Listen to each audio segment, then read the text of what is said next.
Olá, gente, boa noite. Estou vendo aí Flavinha, querida, boa noite. Hoje a gente tem um papo muito legal com a Érica Malunguinho, uma mulher trans, negra, que compõe ali a Assembleia Legislativa de São Paulo, uma pessoa fundamental para o nosso papo de hoje, também pensando na construção que a gente precisa fazer também em parceria com essas mandatas quilombo, como a Malunguinho chama, a sua construção coletiva e não só para além daquilo que a gente busca enquanto coletividade, mas também da atenção dada ao parlamento e toda a construção nesse lugar que não olha para nós, mulheres negras, como participantes, né, da lógica política, né? Então, nos conhecermos e nos reconhecermos como sujeitas políticas é um processo longo, mas importante e necessário diante da ocupação que nós estamos fazendo no parlamento. Então, conversar com a Érica é, sem dúvida nenhuma, a gente ter também a possibilidade de construir, para além daquilo que é só do estado do Rio de Janeiro, mas construir em outras capitais importantes como São Paulo, como também outros estados do Brasil que já coloca, a partir da experiência do PSOL, enfim, da nossa construção, esse debate como fundamental. Então, eu já vou chamando aqui a Érica e eu queria informar vocês que a gente está ao vivo também pelo Facebook. É importante dizer que a gente, já vou anunciar aqui, que a gente lançou uma campanha, O Rio Não Se Vende, justamente para construir uma possibilidade de debate público sobre o pacote do Wilson Witzel, governador do Rio de Janeiro, pacote de maldades, pacote basicamente de privatização dos bens públicos, empresas públicas, enfim, aquilo que é patrimônio do estado do Rio de Janeiro e que garante a nossa soberania, principalmente no que tange ao debate às universidades públicas, a fundações como a FAPERJ, que é uma fundação de fomento ao ensino e ao conhecimento científico. Então é super importante que a gente faça esse debate. Então já está colocada nas nossas redes sociais a campanha O Rio Não Se Vende. Se você estiver interessado em dar uma olhada, entre no site orionãosevende.com.br.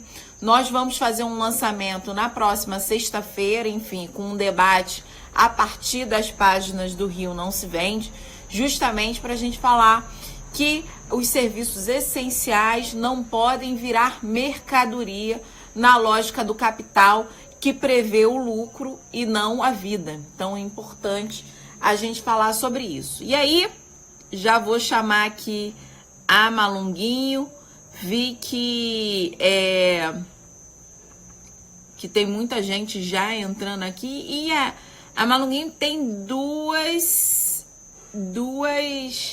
apareceu dois perfis para mim. Agora eu não sei qual que ela tá usando aqui. Deixa eu dar uma olhadinha na foto. De qualquer forma, já fiz o convite para você, Malunguinho. Dá uma olhadinha, porque... Deixa eu ver se foi para esse perfil que eu enviei para você.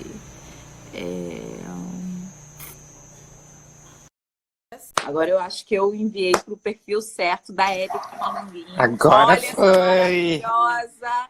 Agora foi! Aí, Olha a minha cara querida. toda, gente.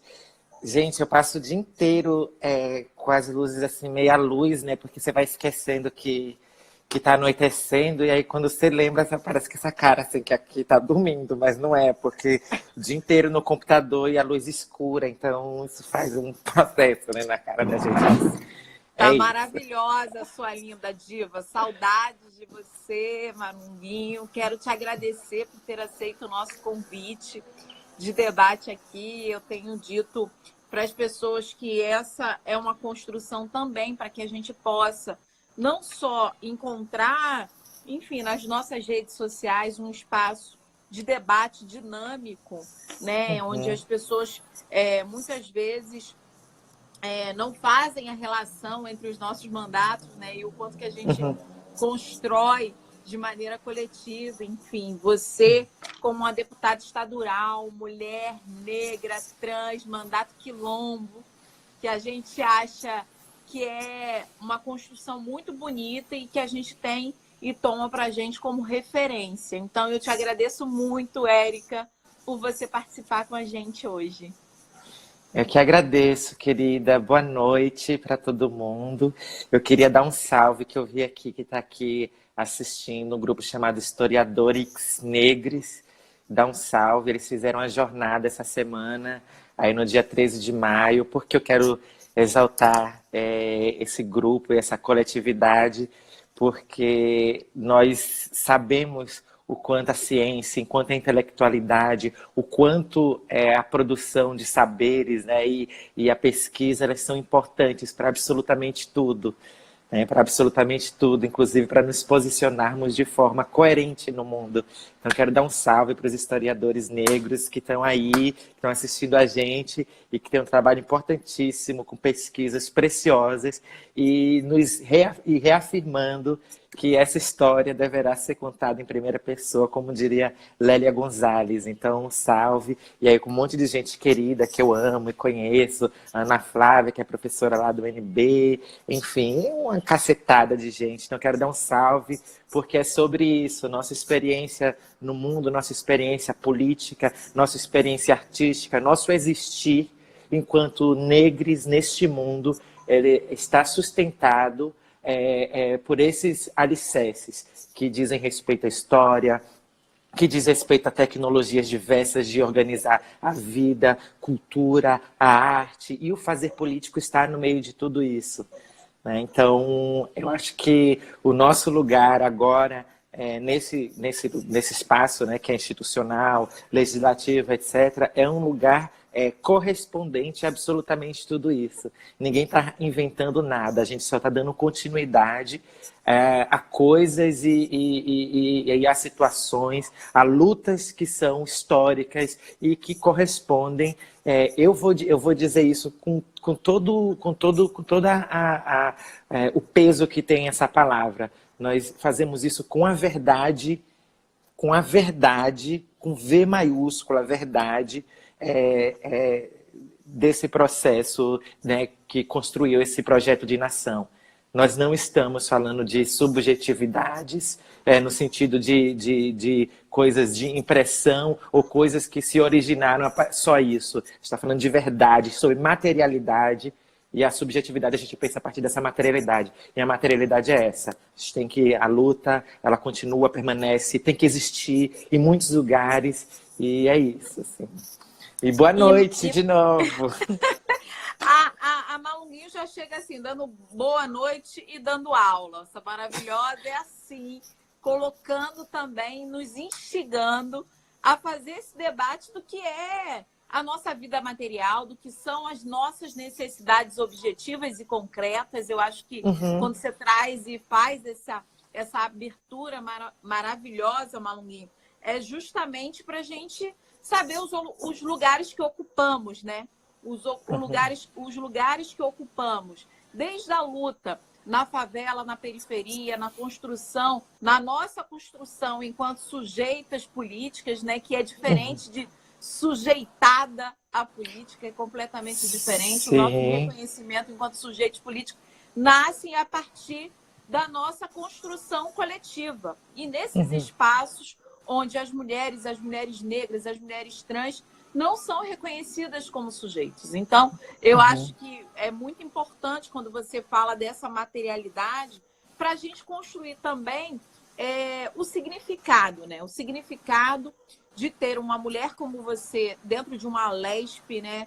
Porque a gente fala a construção desses espaços, né? Dos espaços de poder, historicamente uma construção racista, machista, LGBTfóbica, enfim, classista, que nega a possibilidade não só de existência dessas multiplicidades de diversidade na nossa sociedade, mas é utilizada muitas vezes como negação dessa existência, ou não só negação na política, mas negação de sobrevivência, concretamente, né? Então, é muito importante a sua participação na Alesp para justamente demonstrar com todo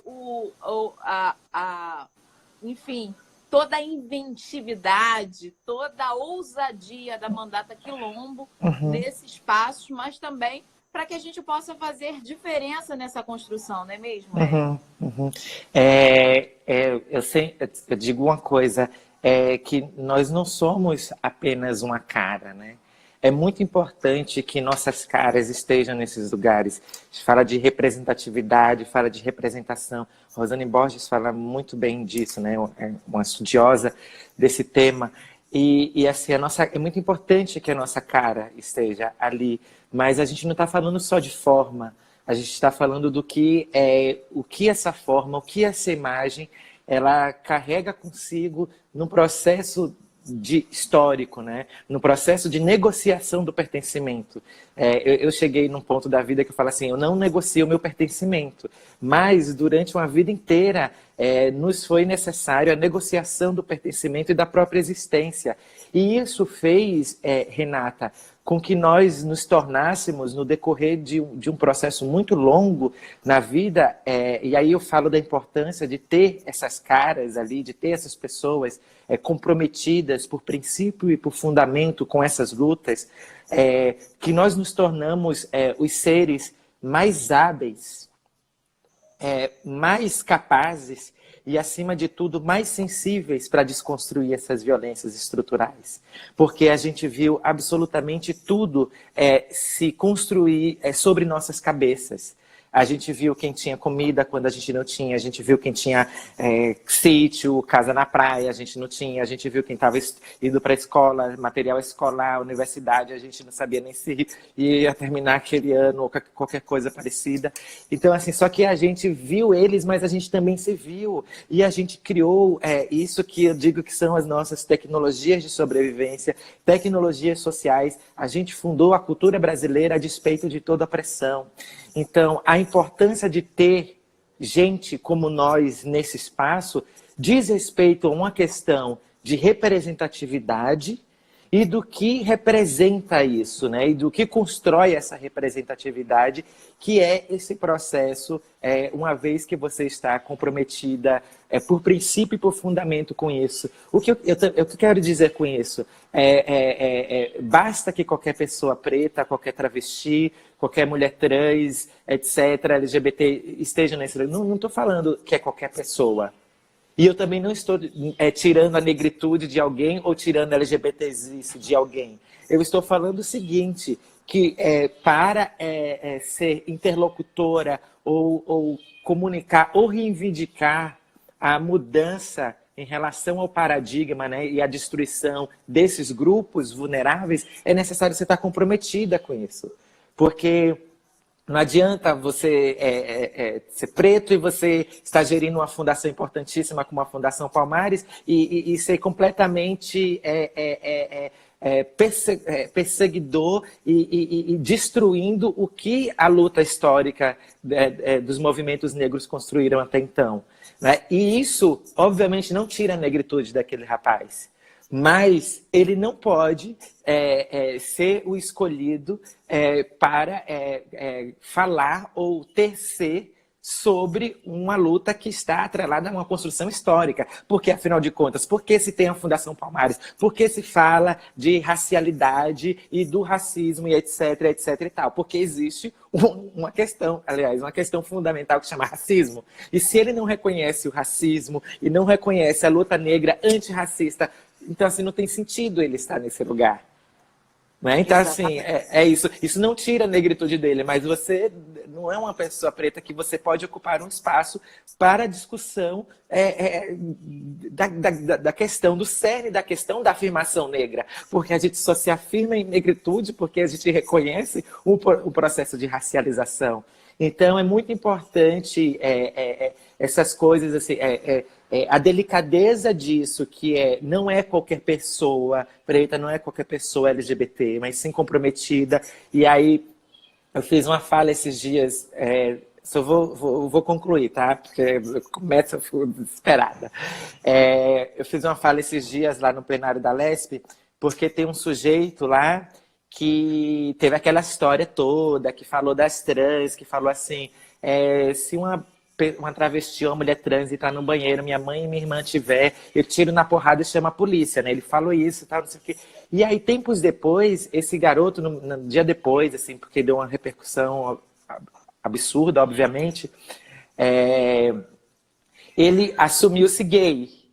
Ele disse que era gay. E aí, o que ele fez com essa informação de que ele é gay? Ele afirmou não só que ele é gay, ele afirma a negritude dele, exatamente para tentar provar que o que ele fez não é transfobia e etc e tal. E ele é um cara de direita e etc e tal.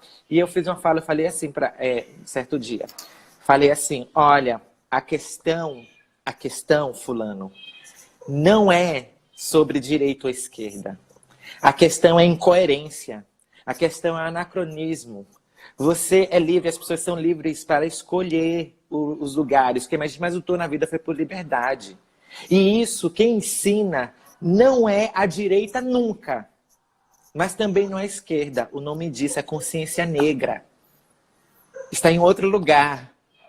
Entende? E aí, assim, ele ficou assim meio em choque comigo, mas porque isso é tão importante. Porque eu estou falando sobre democracia, no qual é possível existir muitos posicionamentos políticos e múltiplos, mas o que não pode existir é o cerceamento da liberdade, é a violência contra determinados grupos, é a exclusão. Isso nunca pode existir. E é sobre isso que a gente fala, que a sua mandata no Rio de Janeiro, que a mandata da Dani, da Mônica Francisco, né, aqui da Mônica Seixas, a minha, Alessi Brandão, a gente está falando o seguinte, nós estamos falando o seguinte, nós temos como resolver os problemas estruturais. Nós sabemos porque eles falam exatamente da gente. E nós não abrimos mão desse compromisso porque nós somos essas pessoas.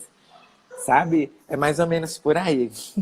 Exatamente. Eu acho que quando você fala não só das tecnologias de sobrevivência, mas como é estar dentro desse espaço e também colocar a contradição para o espaço. Não somos nós que somos a contradição enquanto existência. A contradição está colocada dentro desses espaços, porque se a gente olha a população brasileira, né, a gente tem ali cerca de 54% da população brasileira é negra. Por que a população negra não está nesse espaço de poder? Então, essa consciência negra que você traz e reivindica como algo importante para que nós possamos ressignificar espaços como a própria Fundação Palmares, que está sendo ali gestada por um cara que nega o racismo estrutural e estruturante na nossa sociedade, que nega a luta de negros e de negras pela construção de uma sociedade de fato para todos e para todas. Então é importante quando você faz essa construção, justamente porque quando você usa o exemplo do banheiro, né, ele é muito simbólico e sintomático nesse sentido.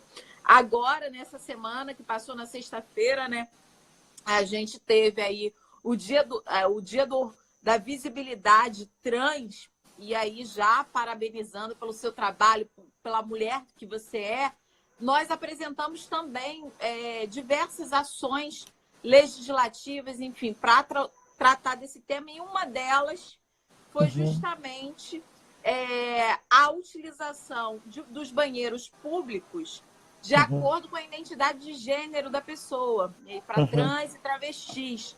Por quê? Isso não é à toa, assim, quando a gente viu uma mulher trans ser puxada de um banheiro de um shopping center, se eu não me engano, foi em Manaus, Amazônia, alguma coisa nesse sentido. Foi em Alagoas. Alagoas, isso já nesse ano, assim, nessa loucura que a gente viu. Enfim, e as pessoas aplaudindo aquela barbárie, né? Eu acho que isso ontem eu fazia live aqui com a Beni Brioli, justamente falando dessa construção da barbárie enquanto espetáculo e colocando a situação dessa mulher trans, enfim, dos travestis das travestis numa situação completamente absurda. Então, projetos de lei como esse faz com que a gente também passe a fazer um debate sobre o papel dessa Casa Legislativa, né? No ano passado, a gente teve um debate sobre, enfim, moradia popular, e no movimento de moradia tinha ali a população LGBTQI+, e elas trouxeram suas bandeiras, enfim, tentaram utilizar um dos banheiros da Alerj. E aí eu conversei com os seguranças, enfim, naquela negociação, né? Aquela coisa, quando você fala de negociar pertencimentos, né? Eu também tem tanto isso no nosso cotidiano que às vezes é imperceptível. Então eu começo naquela negociação, entendendo o pertencimento daquelas mulheres trans que estavam ali e o seu direito de utilizar o banheiro. E um deputado, obviamente, bolsonarista, um valentão que quebrou a placa da Marielle, virou e chamou a minha atitude de uma atitude descabida para dentro do parlamento, e que ele chamava de coisa, sabe? Coisificou, desumanizou completamente, monstrificou as mulheres trans, as travestis que estavam ali. Então, a estratégia é a mesma, né, Malunguinho? De desumanizar esses corpos. Olha, assim, às vezes eu penso assim, sabe quando você está tendo aqueles sonhos aqueles sonhos revolucionários, sabe? Você vai dormir, você tem uns sonhos revolucionários, situações até meio fantasiosas, meio utópicas e tal. Às vezes eu fico pensando assim, imagine se todas as travestis e mulheres trans começassem assim de um jeito assim absolutamente, né, em conjunto, mostrar todos os homens cisgêneros que consomem os nossos corpos na prostituição, porque assim é isso, a gente não pode ir no banheiro da Alerj, mas com certeza a gente pode ir em outros lugares. Eu tenho absoluta certeza, como eu já tenho muitos relatos, inclusive, isso. E a gente sabe, né? Enfim, a psicanálise explica. Quem se coloca nesses lugares tão ofensivos e tão excludentes dos nossos corpos, eles têm questões muito sérias, né? Do ponto de vista da sua construção psicanalítica, enfim, da sua subjetividade, etc. Agora, eu vou continuar. Depois desse sonho, assim, imagina todos eles assim nas capas. Assim, obviamente, sem moralizar o debate, não é a questão de moralizar, não falar, e aí, tá vendo? Vocês querem, né? Mas vocês querem quando consomem nossos corpos e nossos corpos em vulnerabilidade, enfim. Tem uma fala assim, e eu que não sou uma mulher, né? São as mulheres negras quem dizem isso. As mulheres trans poderiam dizer assim, as pessoas trans, e eu que não sou humana? Né? Eu acho que essa a gente ainda está lutando pela condição de ser gente. Assim, é isso, essa coisa de coisificar, de nos dizerem coisa, de nos dizerem... Né? Exatamente isso. Sexta-feira foi o dia do orgulho trans. No domingo foi o dia da luta contra a homo-lesbo-transfobia. E no mesmo dia a gente acorda com a notícia de que um homem trans, o Demétrio, que é ator, modelo, dançarino aqui de São Paulo, negro, se suicidou. Estava com quadro de depressão, baseado, obviamente, né, todo mundo sabe, em todas essas opressões e violências. Uma pessoa que tinha uma vida, né, possível, e, enfim, né, o mundo tinha muito a ganhar com essa pessoa. E, enfim, foi uma pessoa que é isso, né, que preferiu ceifar, né, enfim, eu não vou, preferiu, fez essa escolha, porque é isso, né, ter que lidar com esses processos de coisificação, de exclusão, de subjugar constantemente sua existência, não é uma coisa simples, não é uma coisa fácil. A gente, no poder legislativo, embora seja um poder muito relativo, a gente tem uma missão de, pelo menos, porque eu posso falar para você que aqui em São Paulo, embora é isso, a Casa elegeu a primeira, nominalmente, a deputada no Brasil, né? Mas não foi a Casa. E é uma casa absolutamente conservadora que, onde é que ela demonstra o seu conservadorismo? Às vezes é de forma muito explícita, como esse rapaz, mas às vezes é de forma a apagar literalmente as proposições dessa pessoa. Assim, vê meu nome, não quer nem entender o que está escrito ali. Né? É simplesmente um processo de apagamento. Teve um dia que tinha um projeto de lei de proteção dos povos e comunidades tradicionais. Um rapaz teve a ousadia de fazer uma emenda falando assim, não, porque não pode ser assim, que é preconceito, tem que ser os povos alemães, japoneses, chineses, etc. Olha só o nível da ignorância junto com a necessidade de tentar me apagar. Primeiro que povos e comunidades tradicionais não estão atrelados à questão étnica. Às vezes sim, mas muitas vezes não. Né? Os povos caiçara têm diversas etnias, por exemplo.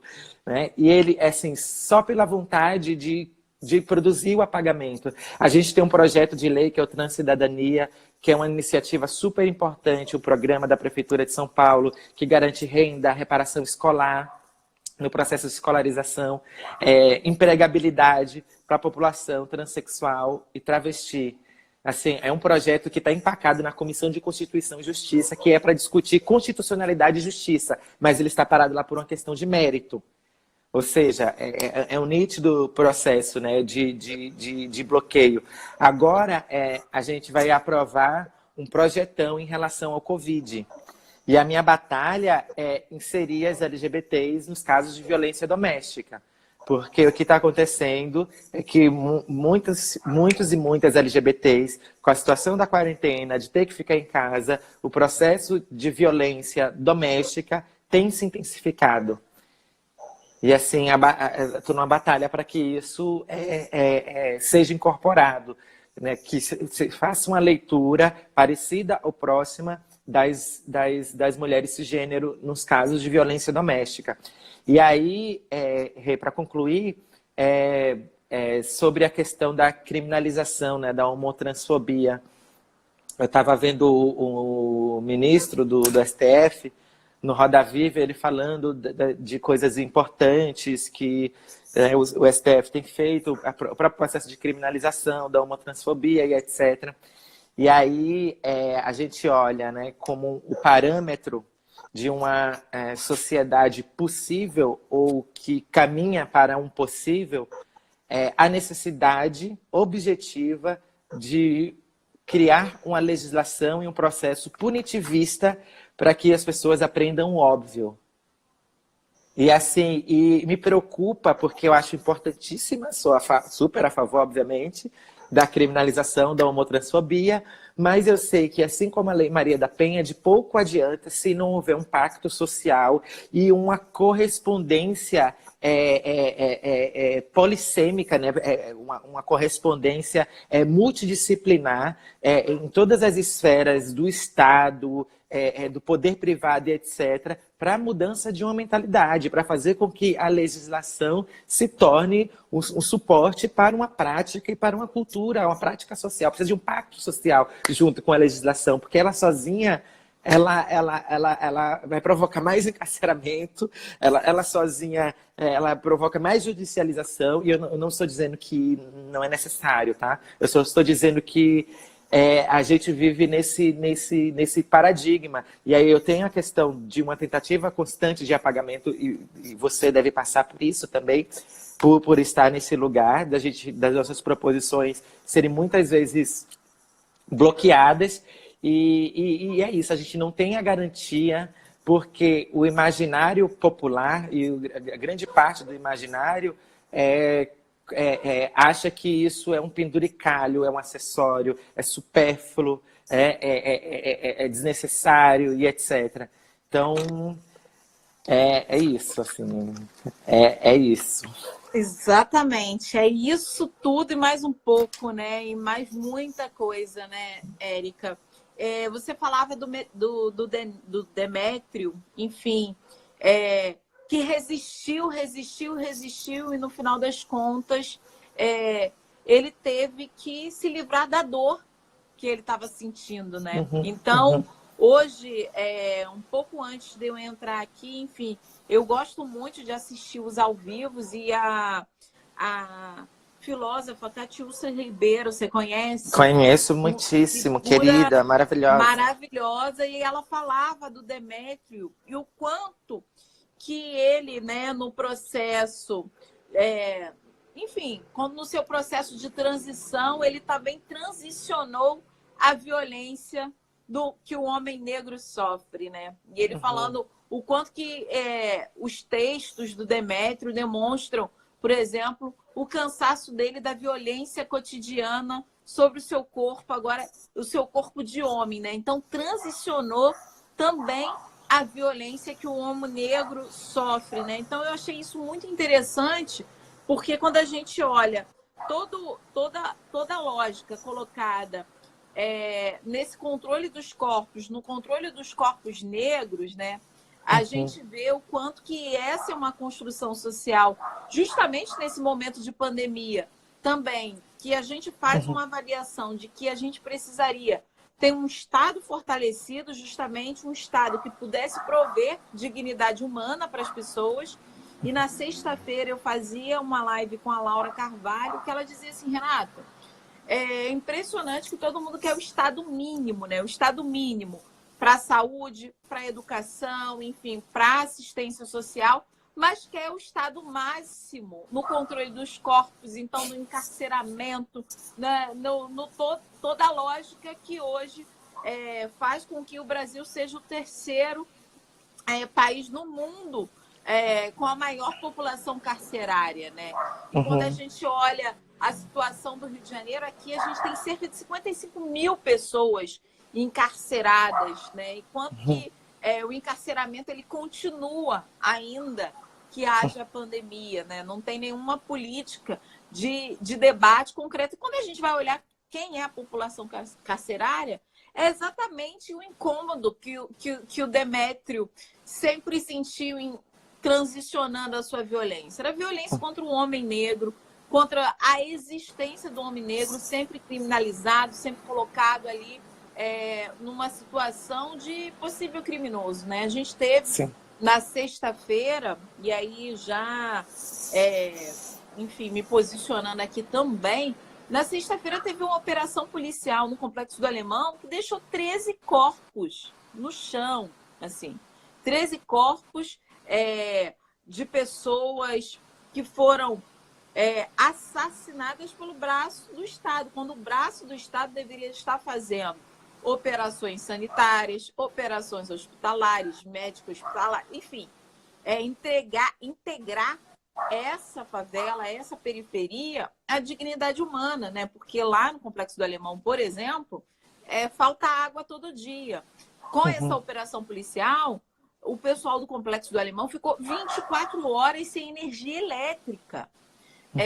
Com essa operação policial, essas pessoas ficaram impedidas de pegar os alimentos doados pelas tecnologias, as tecnologias de sobrevivência organizada pelos próprios moradores nesse momento de pandemia, que é fazer o processo de conscientização com relação ao coronavírus, que é a partir da comunicação comunitária, enfim, trazer todas as informações necessárias para o combate do coronavírus, mas também com essa tecnologia de sobrevivência que utiliza os mutirões, que se utiliza da auto-organização para não morrerem de fome, para não morrerem sem água, sem os produtos de limpezas necessários. Então, olha como é que essa lógica do controle sobre os corpos negros, elas se juntam também num momento de pandemia, porque acaba que essa situação, por exemplo, ocorrida no Complexo do Alemão, foi uma chacina, 13 mortos. Sim. Uma chacina. Sim. E não ganhou tanta visibilidade. E olha o problema que a gente está colocado, né? Diante do que as 16 mil pessoas que morreram e que estão morrendo no Brasil por conta do coronavírus, outras tragédias como essa de uma política pública de segurança que é extremamente racista, classista e que encontra nesse momento a possibilidade de ir com o seu braço armado e não com o seu braço da assistência social que deveria ser feito. Então, assim, fica invisível diante do número de 16 mil mortos no Brasil. Fica invisível 13 pessoas negras, sua maioria negras, com seus corpos estirados no chão do Complexo do Alemão. Sabe, essa situação é isso, Renata. O sistema ele organizou alguns lugares de sobrevida, né, e da não vida, né? A não vida completa, obviamente, é o cemitério, a morte, é a ida completa, e a sobrevida é isso, né? É na rua, no cárcere, no manicômio. Então, assim, existe um projeto, né, uma organização, né, para que existências como as nossas, elas sejam determinadas e organizadas para este lugar. E aí as pessoas que vivem no mundo de Alice falam assim: ai, mas não é possível que isso não é um projeto, não é para todo mundo.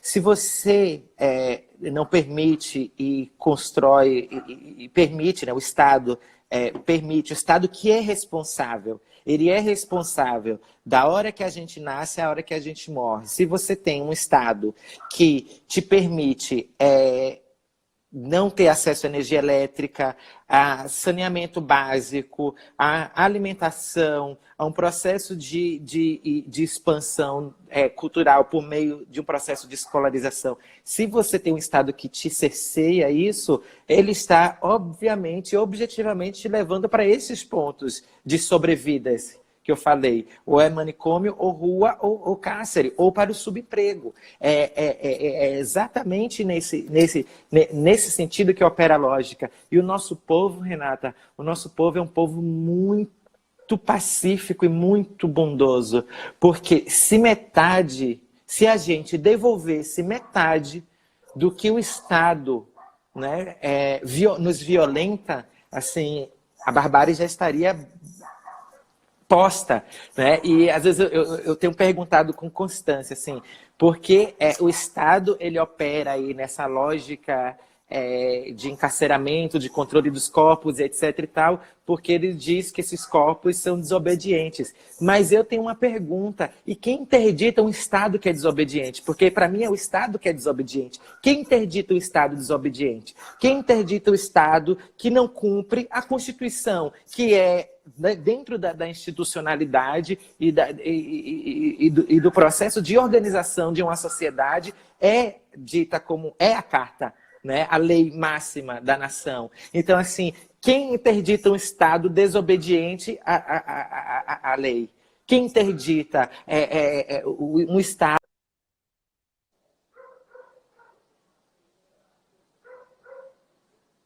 de educação possível, que não oferece um sistema de saúde também possível, uma moradia? Então, assim, sabe, e aí responsabiliza novamente o cidadão, a cidadã, o sujeito e a sujeita, na sua maioria, obviamente, preta, mulheres pretas e etc.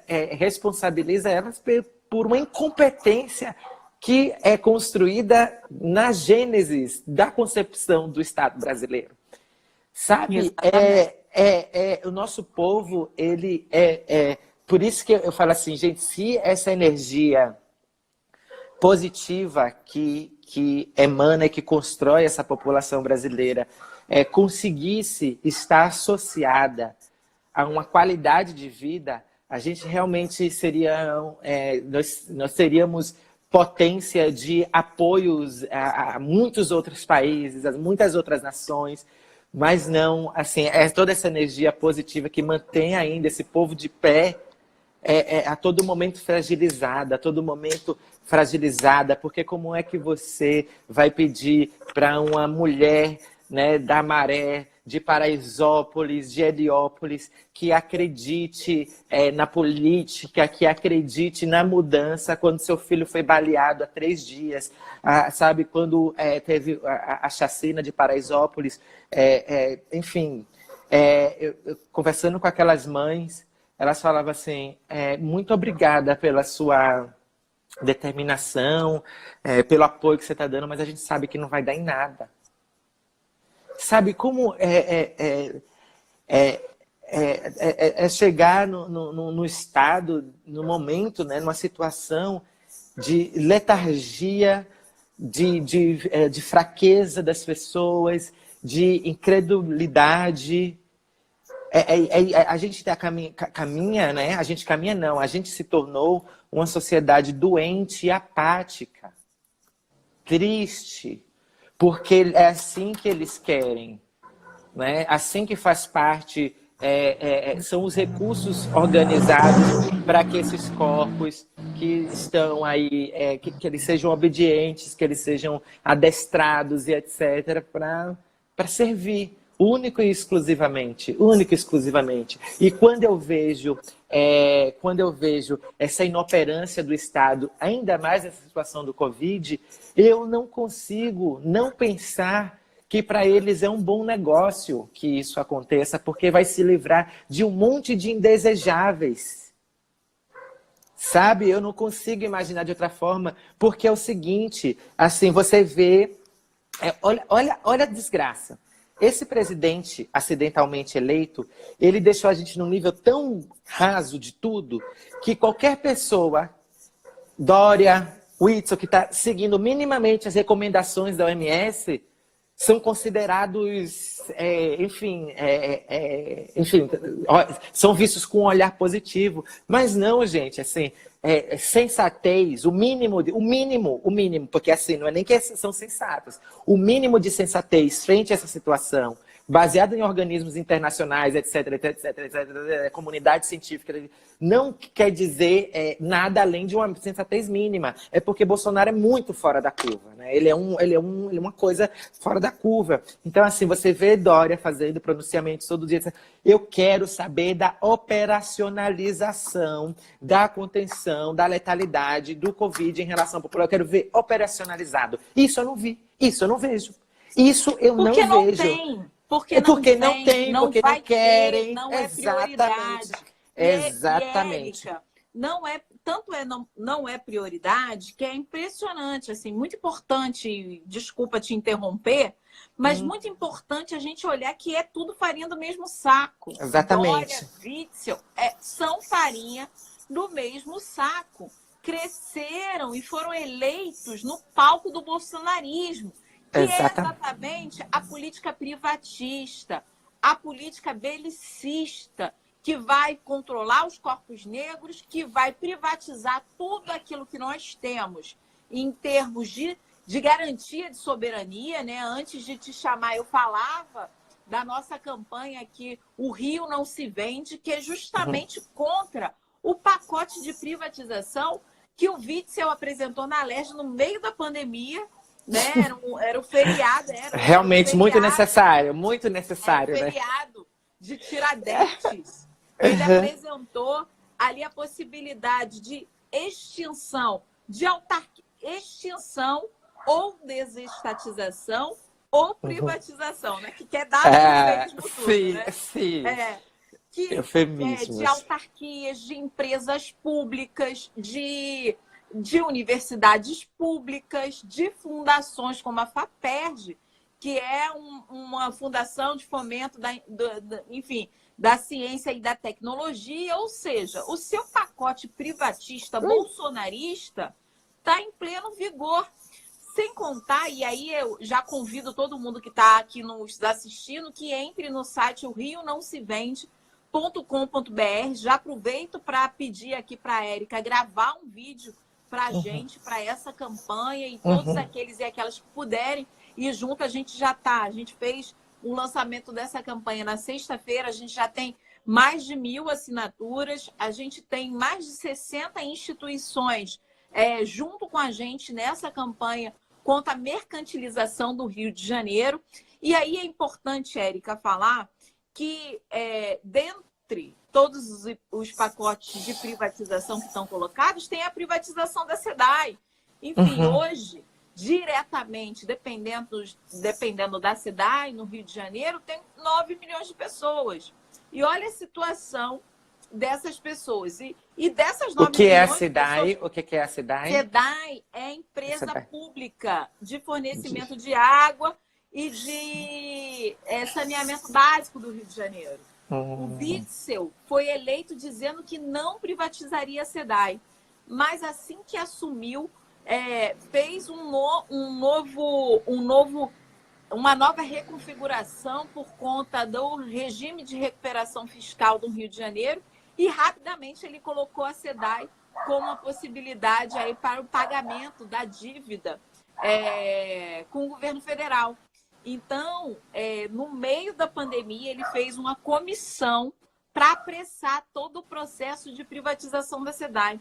E não satisfeito, e aí é importante dizer, ele não só faz essa comissão para apressar, quando tem mais de 2 milhões de pessoas sem água regularmente dentro da sua casa. E você deve ter acompanhado o que foi a crise da água no início do ano. Sim. Justamente já reflexo do processo de sucateamento, que obviamente não vem do governo Witzel, mas que se acelerou no governo Witzel. Ele demitiu profissionais de carreira, enfim, técnicos que tinham a ver diretamente com a qualidade da água. Foram mais de 50 demissões logo quando o Witzel assumiu, ou seja, até um projeto de sucateamento da SEDAI ele implementou. E aí, nesse sentido, a gente fala que saneamento básico é a linha mestra para a prevenção de saúde pública. Sem dúvida. E aí, sabe o que ele faz, Malunguinho? Que é impressionante, porque essas coisas não aparecem em todos os lugares, né? Ele contingenciou, já em março, a partir de um decreto, ou seja, contingenciou 94% do orçamento que estava previsto para saneamento básico. Então, assim, não basta privatizar a SEDAI, né? Tudo aquilo que está orçado para saneamento básico, ele fala assim, não vamos gastar esse dinheiro em saneamento básico. Ou seja, é uma prática da necropolítica. Sem dúvida. O lucro acima da vida, e se não mata 13 na favela, como aconteceu no Complexo do Alemão, deixa morrer sem acesso à água, deixa morrer nos hospitais, né? Você deve estar acompanhando o que está acontecendo na saúde aqui. Sim. Várias empresas com licitações absurdas, fraudulentas. Já caiu o secretário de saúde aqui do Rio de Janeiro, o secretário do Witzel, já caiu o subsecretário também de saúde do Witzel, e já caiu também o braço direito do Witzel, que é o Tristão, que tem relação direta com um empresário do ramo da saúde, que era parceiríssimo do Cabral, que já tinha colocado, inclusive, sobre as suas empresas, e o Witzel ignorou essa informação de que essas empresas não poderiam receber mais contratos públicos. Aí o que o Witzel faz? Dá aos hospitais de campanha, faz todo o processo nesse momento de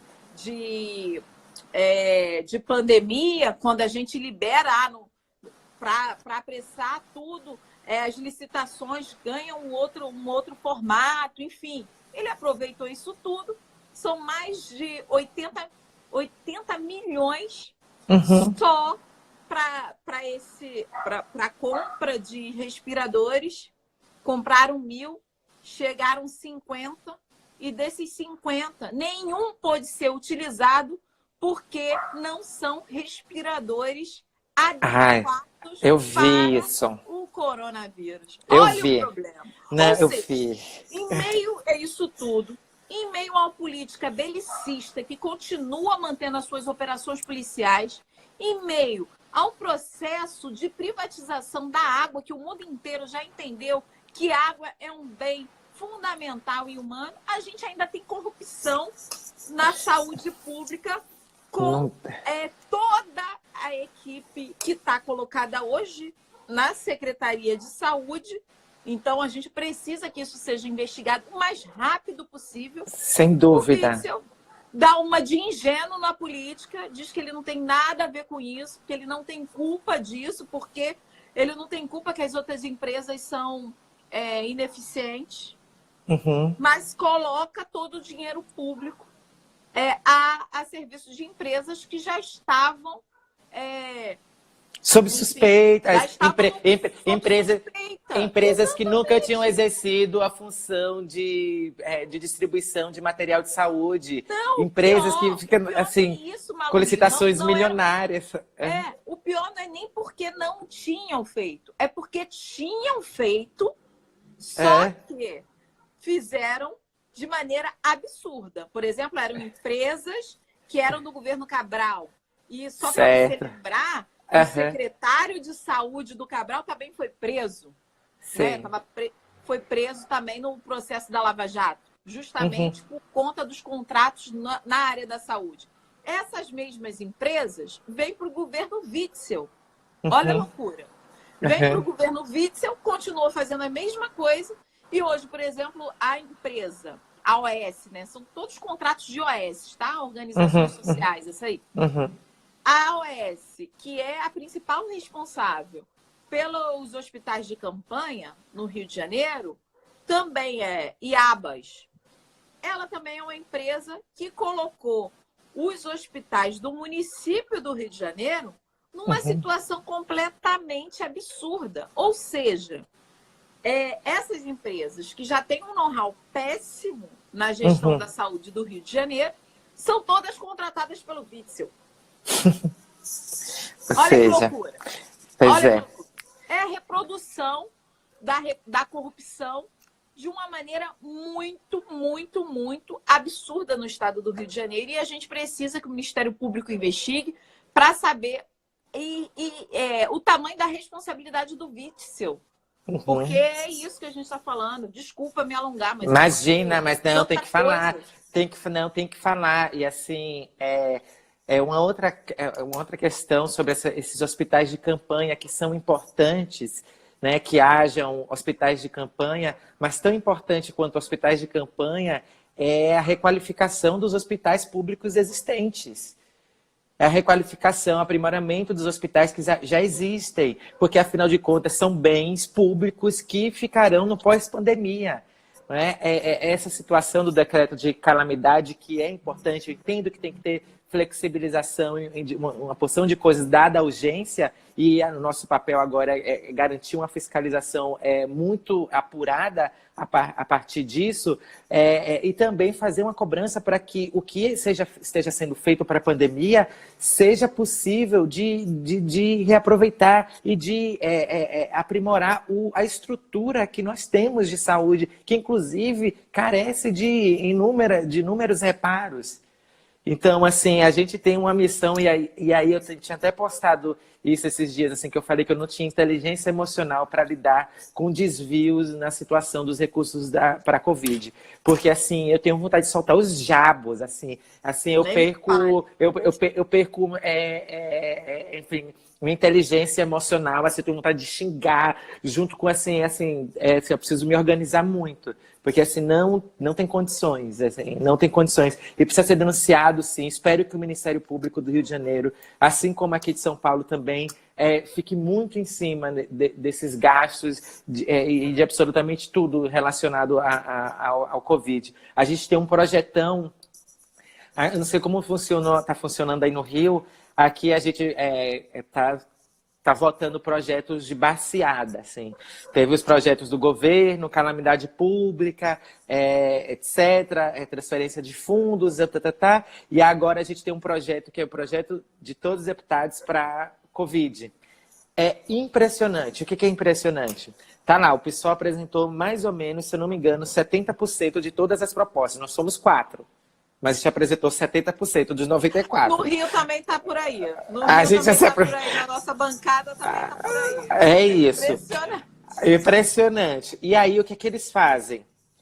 Eles pegam um projeto, não tá ruim o projetão, né? Não vou falar isso. Ele é um projeto que, enfim, importante, tem vários temas e áreas importantíssimas que estão sendo contempladas. Mas, por exemplo, não existe absolutamente nada relacionado à população mais vulnerável. Não existe nada falando da favela, não existe nada falando da população de rua, não existe nada, assim, e aí, é falta de proposta? Não é, porque assim, eu protocolei o projeto, gente. Eu protocolei esses projetos, onde é que eles estão? Então, assim, aí, mais uma luta, que é de falar assim, olha, tá bom, vocês não querem fazer, vocês não precisam fazer, mas a gente já quebrou nossa cabeça por uma coisa que, inclusive, é muito simples para a gente, que é de pensar na população mais vulnerável. Então, assim, incorpora no projeto, entendeu? Incorpora no projetão. E agora cair para cima da fiscalização. A gente criou...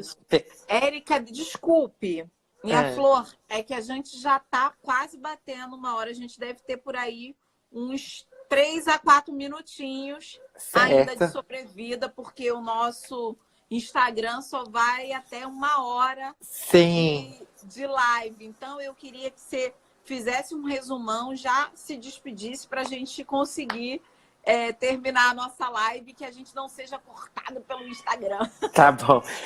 Quero agradecer, dizer sempre que é sempre importante esses momentos de explosão, de ideias, de revolta, de fúria. Eu não gosto de 1 minuto de silêncio, eu gosto de 1 minuto de fúria, muito tempo de fúria, de revolta.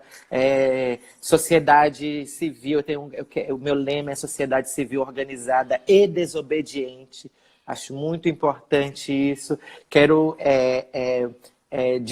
falar sobre minha expectativa em relação ao amanhã. E o que me preocupa, para além deste agora que a gente está aqui tentando mobilizar, é o amanhã, como é que nós vamos nos reconstruir desses escombros, para além da expansão das nossas redes de solidariedade, de afeto e de dessas auto-organizações e disso que nós podemos fazer na institucionalidade, mas eu repito, a sociedade civil organizada e desobediente, como pode tanto nos substanciar quanto nos ajudar a construir um projeto de sociedade, um projeto de sociedade diferente. Então, assim, gente, vai ter eleição, vão ter eleições na vida. Assim, a nossa missão é cotidiana, constante, todo dia. Pega, igual folheto de Testemunho de Jeová, coloca embaixo do braço, assim, o livreto de Exu, e conversa, grupo de WhatsApp de família, mostra os vídeos e os textos que vocês consideram mais palatáveis. Esse projeto tem que ser político e pedagógico. Falar com o nosso povo no WhatsApp da família, vai ali debatendo, vai suave, não deixa a pessoa espanar. E assim a gente precisa expandir nossos territórios de atuação, território de elegibilidade e etc e tal, assim. Para além disso que a gente está fazendo aqui, a gente precisa pensar no amanhã e perpassa pelo projeto político institucional também. Então, é isso, Érica. Muito obrigada, porque o Instagram vai acabar com a nossa live agora. Mas eu quero te agradecer muito. Obrigada por ser essa mulher que coloca todos esses debates à baila de maneira muito qualificada, concreta, afetiva e efetiva. Eu acho que isso é muito importante. E eu só queria lembrar que essa live e as outras lives que nós temos feito vão ficar disponíveis no canal do YouTube, que é Renata Souza Pessoal. Importante dizer também que hoje, 18 de maio, é o Dia Nacional da Luta Antimanicomial. Isso! A gente precisa de ações para burlar toda essa lógica de controle dos corpos e de controle das mentes, né? Que a gente possa ser livre, que a gente possa sair dessa pandemia. fortalecidos enquanto humanidade. Obrigada, um beijo a todos e a todas que ficaram com a gente até agora. Axé!